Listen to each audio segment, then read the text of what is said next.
There's gold in this can. This is a 30-year-old can of wheat. Looks pretty bad on the outside. Let's check it out on the inside.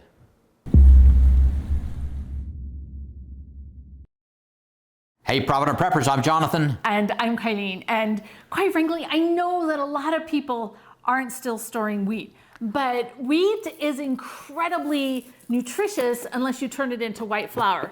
And even for me, who has a gluten sensitivity, if I use the natural yeast fermentation process or sourdough, then I can have homemade bread.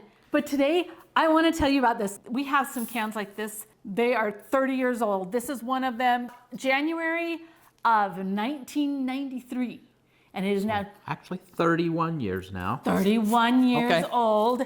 It's pretty old. And my point, because I've been talking with John, I'm like, anything old, we've just got to get rid of it so we don't have false security. We need to make sure that we only have fresh foods in our food storage.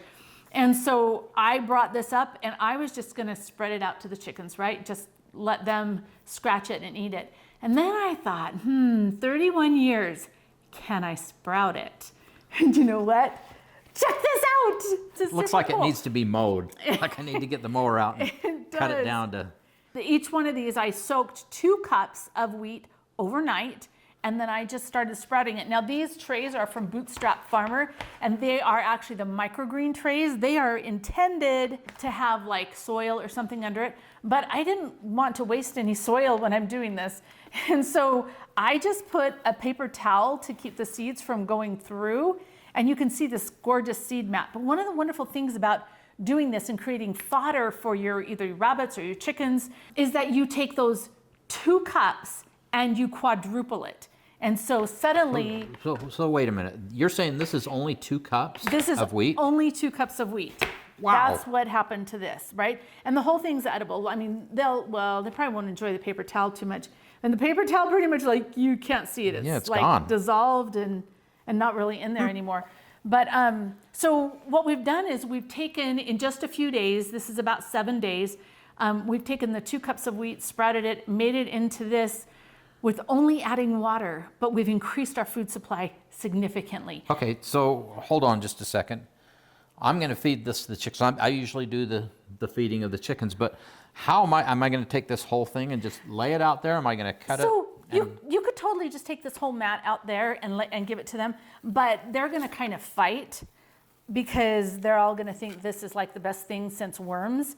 And so if we just break it off and just put this out there in their yard, right? You're not going to put it in with our grain. You just put this out there in their yard.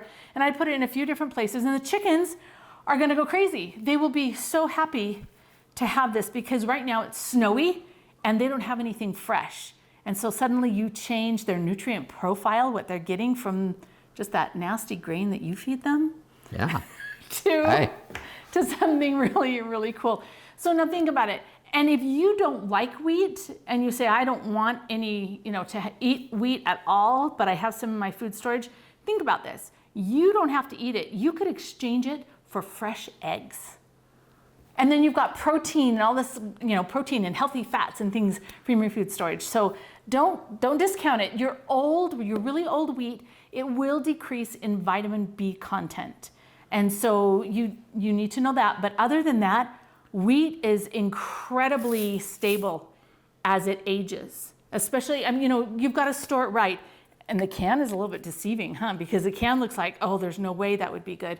So I just wanted you to see that because I think it's super, super cool. Oh, I'm impressed. Now, Jonathan and I did an experiment a few years ago where we took wheat that had been stored in number cans with oxygen absorbers, without, in buckets with oxygen absorbers, without. There was also, we did some that had been stored with dry ice, all kinds of different ages. Right. And we sprouted them. Actually, we were shocked. And the reason why we did it originally was because I was told that if you use an oxygen absorber in wheat, it's not going to sprout.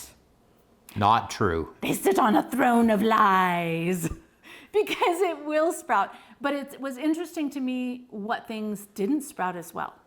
So click the card in the corner, go to that video or that post, and I'll leave a link in the description to the post, and you can see step by step what we did with this experiment. It wasn't a perfect experiment because we didn't have perfect samples, but it gave us a really good idea of what really happens. So know that with a little bit of knowledge, you can turn your old ancient wheat into something spectacular. And I'm excited to be the one out there putting this down for the chickens. I'll be their new best friend forever. Is that how they say? Yeah, anyway. And now for the question of the day. What experience have you had sprouting old food storage? Comment below.